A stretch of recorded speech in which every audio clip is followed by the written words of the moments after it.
SSC 26 সামনে তোমাদের রোজার মাস এবং তোমরা পড়াশোনা নিয়েও সম্ভবত সিরিয়াস। তোমাদের গত 2 মাস আগে টেস্ট পরীক্ষা শেষ হয়ে গিয়েছে এবং তোমরা এখন বিভিন্ন জায়গায় মডেল টেস্ট অথবা ওয়ান শট ক্লাস অথবা বিভিন্ন জায়গায় বিভিন্ন কোচিং সেন্টারে গিয়ে তোমরা পরীক্ষা দিচ্ছ। তো এই সময়ে আমরা ভাবলাম যে তোমাদের একটা পড়া রুটিন বানানো যাক। আর আমি নিজেও এসএসসি পরীক্ষা দিয়েছি। আর আমি যে আর অনেকেই আছে রুটিন বানাতে গিয়ে সমস্যায় পড়ে। তো তাদের জন্য এই ভিডিওটা। আমি এখানে কোনো অবান্তর কথা বলবো না এবং আমি একেবারে বাস্তবমুখী কথা বলবো এবং যেটা কাজ করে অ্যাকচুয়ালি। আমি 2 ধরনের স্টুডেন্ট নিয়ে কাজ করব। একটা হলো কি যারা দিনে পড়ে আর একটা হলো কি রাতে পড়ে। তো আগে আসা যাক যারা দিনে পড়ে তাদের নিয়ে। এটা বলছি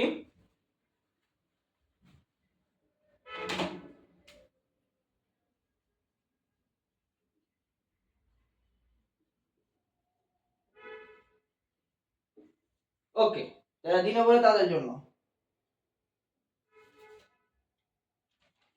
তোমাদের পড়া স্টার্ট আসলে সেহরি ফজরের পরে 2 ঘন্টা, মানে সেহরি আমাদের মোস্ট প্রবাবলি সেহরি সম্ভবত তোমাদের 5টা 10-এর দিক দিয়ে এরকম সময় থাকবে, মানে 5টা টু 5টা 10 এই সময়ের ভিতরে থাকবে এবং নামাজ টামাজ পড়তে এসে তোমাদের মিনিমাম 5টা 5:30 বাজতে পারে। এই 5:30 থেকে 7:30 পর্যন্ত একটা ঘুম দিবে, একটা ভালো একটা ঘুম দিবে, একটা সাউন্ড ঘুম দিবে, মানে হুদাই উল্টা পাল্টা কিছু না, একটা ভালো একটা ঘুম দিবে। এরপরে সুন্দর মতো উঠবে, অ্যালার্ম সেট করতে পারো বা যে কাউকে বলে উঠতে পারো এবং মুখ ধুবে। এটা লাগে ফার্স্ট ক্লাস মুখ ধোয়াধুয়ি করে। এরপরে 8টার দিক দিয়ে সম্ভবত তোমরা পড়তে বসতে পারো। 8টা থেকে 11টা এই টাইমে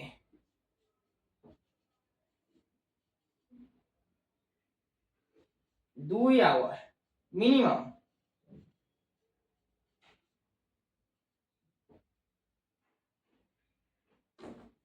আমি 2 আওয়ার মিনিমাম লিখলাম। কেন? কারণ এটা খুবই কাজে দিবে। একটু মুছে নিলাম। তোমরা এই সময় কি কি পড়তে পারো এটা একটা গুরুত্বপূর্ণ বিষয়। এই 8টা থেকে 11টার ভিতরে তোমরা একটা রুটিন ফলো করতে পারো যে 1 ঘন্টা 1 আওয়ার 1 আওয়ার করে মাঝখানে একটা 1 আওয়ার 15 মিনিট, চলো 1 আওয়ার 15 মিনিট 1 আওয়ার 15 মিনিট করে মাঝখানে একটা ব্রেক 30 মিনিটের। এরপরে উঠে গেলে কোনো সমস্যা নেই। এখন তুমি কি কি সাবজেক্ট পড়বে এখানে? এখানে সব সাবজেক্ট না, এখান থেকে যে কোনো 3টা বা 2টা। BGS, English,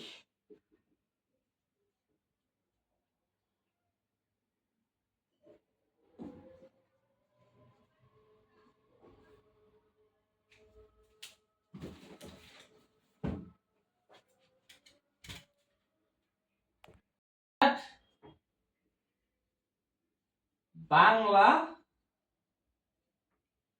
biology.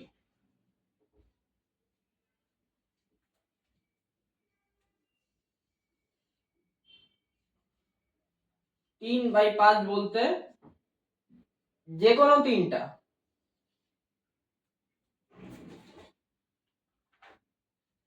একদিনে, একদিনে যে কোনো 3টা করতে হবে। ওই বিষয় এখানে যে কোনো 3টা সাবজেক্ট এই মানে এই গ্যাপে। তারপর আমরা নেক্সট টাইম নিয়ে আলোচনা করব। এরপরে তোমরা চাঙ্গে উঠো, সমস্যা নাই, ব্রেক হয়ে যেতে পারো। এরপরে দুপুরে তোমরা 2টা থেকে 3টা একটু রিল্যাক্স থাকো, মানে ব্রেন রিল্যাক্স থাকে ব্রেন। তো আমরা তো ব্রেন রিল্যাক্স দেই জানো। এই সময় হায়ার ম্যাথ এবং ফিজিক্স এই 2টার যে কোনো একটা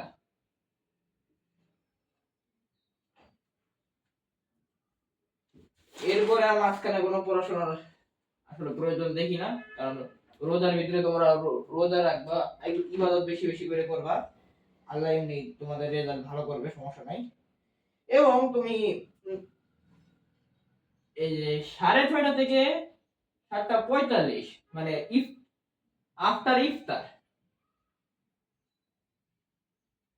টু বিফোর ঈশা, এই টাইমটা তুমি একটা পাবা। এই সময় তোমরা কেমিস্ট্রি আর ধর্ম, আর তুমি আমারে বলো আইসিডির কোনো দরকার আছে?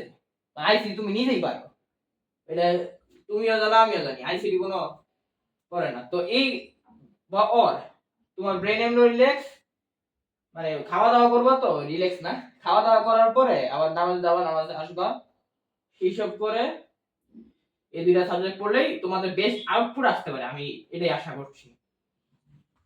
নেক্সট, এটা হলো সকালে যাদের কথা বললাম। এরপরে আমরা আসি রাতের স্টুডেন্ট। তোমরাও সেম, মানে সেম বলতে এই 6:30 থেকে 7:45 এই টাইমটাতে তোমরা কেমিস্ট্রি আর ধর্ম যেটা থাকবে সেটা বলবো, তোমাদের এই টাইমটা সেম।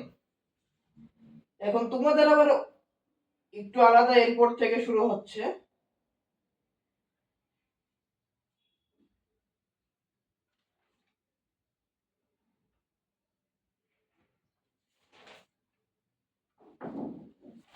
ওকে। এখন রিয়ালিটি বলি, তোমার তারাবি পরে খাওয়া দাওয়া করে আস্তে আস্তে মিনিমাম লাগবে রাত 11টা, এ টাইম লাগবে। 10টা থেকে 11টা তুমি খাওয়া দাওয়া করবে, আবার কথাবার্তা বলে মানে এক কথা এটাই বুঝে যাচ্ছি। তো তুমি এরপরে আধা ঘন্টা পরে বা এই 11টা বাজবে যেহেতু, 11টা থেকে 12:30 ব্রেন একটু অ্যাক্টিভ করো আর কি, আর কিছু করার নাই। ফিজিক্স, ইংলিশ এই দুইটা সাবজেক্ট পড়বা, ব্রেনটা একটু অ্যাক্টিভ করবা, কারণ এই দুইটা কম্পিটিটিভলি অনেক ইজিয়ার। ফিজিক্স আর ইংলিশ অনেক ইজিয়ার তোমাদের, আর তোমাদের তো শর্ট সিলেবাস, ফিজিক্স আরো ইজি করছে তোমাদের। লং সিলেবাসে দেখতো ফিজিক্সের অনেক কঠিন কঠিন কনসেপ্ট ছিল, তোমাদের সেটা সরায় ফেলছে একেবারে, সেটা আলাদা বিষয়। কিন্তু তোমাদের বললাম ফিজিক্স আর ইংলিশ। নেক্সট হলো 1টা থেকে 2টা, মানে এই ব্রেকের ভিতরে আবার বেশি আউট হওয়া করো না, খেজুর রিকমেন্ডেড, তাহলে তোমার ব্রেনে ঘুম ঘুম ভাবটা থাকবে না, প্লাস পানি।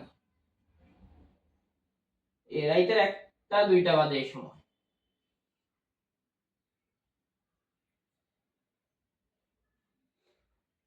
এই সময় বাংলার বিডিএস কিছু করার নাই, তোমাদের একটা টাইম বাইর করলাম ধরো, কারণ তোমাদের ওই সময় ঘুম ঘুম ফিল আসতে পারে না আসতে পারে, কিন্তু মুখস্থের জন্য মানে ঘুমানোর আগে দিয়ে এগুলাই ভালো। বাংলার বিডিএস একটু ক্রিটিক্যাল থিঙ্কিং লাগে না, তোমার ওই সময় তো ঘুমের আগে দিয়ে তো চিন্তা করে লাভ নাই, সেজন্য তোমার বাংলা ইংলিশ বিডিএস পড়তে পারো। এরপর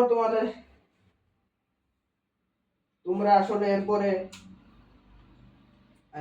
যাই হোক, একটা advice, don't use phone before sleep. প্রচুর প্যারা দিবে, তুমি এমনি রাত জাগতেছো, তার উপর দিয়ে আবার ফোন চালাচ্ছ, তোমাকে প্রচুর প্যারা দিবে এটা, ডোন্ট। কারণ তোমার সেহরির জন্য উঠতে হবে 4:30টার মধ্যে অ্যাটলিস্ট, এটা হলো হাইয়েস্ট। তোমার যারা ওনারা যারা রান্না বান্নার কাজ আছে তাদের তো 4টা বাজে উঠতে হয়, সেটা আলাদা বিষয়, কিন্তু তোমার মিনিমাম 4:30টায় উঠতে হবে। তো ঘুমিয়ে যাও, মানে 2টার পরে সাথে সাথে ঘুমায় ফেলবা। এরপরে ফজরের পরে তোমার মনে হয়, আমি আশা করবো মনে তুমি যেহেতু সারা রাত জাগছো, সারা রাত জাগার পরে উঠবা মনে হয় কত 11টা 12টা বা 10টা, যে কোনো টাইম উঠতে পারো, সে সময় আমি কিছু বলতাম না তোমাদের, আমি রাত সকালে পড়তে বলবো না। দুপুরে 2টা থেকে 3:30টা টাইমে হায়ার ম্যাথ আর জেনারেল ম্যাথ, এই দুইটা। মানে ম্যাথ মূল সাবজেক্ট তোমরা যে কোনো একটা শেষ করতে পারো, এটা কোনো বাধ্যকতা নাই। এই দুইটা সাবজেক্ট কারণ ব্রেন ওই সময় রিল্যাক্সই থাকে। আগের বারে বলছি ফিজিক্স আর জেনারেল ম্যাথ, এবার হায়ার ম্যাথ আর হায়ার জেনারেল ম্যাথ বললাম, তো এটাই। যাক, এটাই হলো কি আমার পক্ষ থেকে এসএসসি 26-এর রুটিন। সবাই সুস্থ থাকবে আর বেশি বেশি করে ইবাদত করার চেষ্টা করবে এই রমজানে। আর পড়াশোনা একটু কি এনাফ আমার মতে, কারণ বেশি পড়াশোনা করেও খুব বেশি এই পরীক্ষা তো তোমাদের যতই বড় সবাই সবচেয়ে ইম্পর্টেন্ট পরীক্ষা, তোমাদের ইম্পর্টেন্ট পরীক্ষা এইচএসসি অ্যাডমিশন এখনো বসে আছে। আর লাইফের সবসময় পড়াশোনাই সব না, তোমার যে কোনো জিনিস দেখতে হবে। আল্লাহ হাফেজ।